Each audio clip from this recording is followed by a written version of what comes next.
13 अगस्त 1947 ये all India radio Lahore है। आप हमारे अगले ऐलान का इंतजार कीजिए।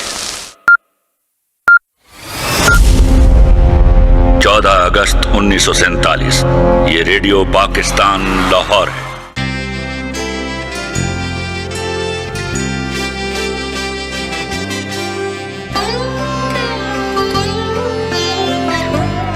खुदा करे मेरे अर्ज़े पाक पर उतरे वो फस्ल गुल जिसे अंदेशा है ज़वाल। अस्सलाम वालेकुम, मैं हूँ आपकी होस्ट लाइबा अहमद। जश्न आज़ादी का दिन आ चुका है और हर कोई इसे अपने एक मुनफरिद अंदाज में मना रहा है। कोई सब्ज़ो सफ़ेद लिबास में मलबूस है तो कोई परचम से अपनी मोहब्बत का इजहार कर रहा है। आइए इसी हवाले से सवाल करते हैं कोयटा की आवाम से। अच्छा, आप लोग जश्न आज़ादी कैसे मनाते हैं? हम बहुत शौक से मनाते हैं। हम प्रोग्राम्स लेते हैं स्कूल, कॉलेजेस एंड यूनिवर्सिटीज़ में। हम केक बनाते हैं और डिस्ट्रीब्यूट करते हैं। हम बहुत ज़ोर शोर से मनाते हैं। अगर आपको बलूचिस्तान के लिए कोई एक काम करने का मौका मिले तो आप क्या करेंगे? सबसे पहले मैं आपको अमन के हवाले से मैं कुछ करूँगा। एज अ बलूच मैं यही पैगाम दूंगा कि यहाँ पे कोई कल्चरल वो नहीं होना चाहिए, हमें सब भाई भाई होना चाहिए। और मैं बलूची मैं ये कहना चाहता हूँ कि मशमामुल चौथी मुल्क के शुक्रिया अदा करें कि माँ आज़ाद मुल्क है।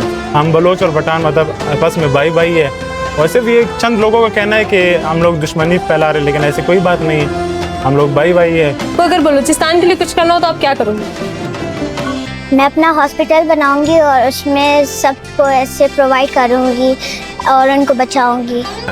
पदावरज में जो पाकिस्तानी तौर पर बंदी मनाओ को नाम लोग ना हमज दाव हुए चियार जयो बलोचम जयो पश्तूनियम जयो सरायकम पदावरज में जो चियार जयो पाकिस्तानियम खलसंग चीज में मशरान कुर्बानियां वर्क नो लिहाज हमर दी कुर्बानियां सपोर्ट को। सबसे पहले तो बलूचिस्तान से कम दहशतगर्दी ख़त्म हो जानी चाहिए ताकि इंसान खुली हवा में सांस तो ले सके। एक है कोयटा में बहुत अच्छा लग रहा है कि 14 अगस्त के लिए बहुत तैयारियां हो रही हैं। अल्लाह करे बलूचिस्तान पूरा साल ही ऐसे सजा रहे। खुश रहें, पुरअमन रहें और पाकिस्तान की तरक्की में अपना भरपूर किरदार अदा करें। पाकिस्तान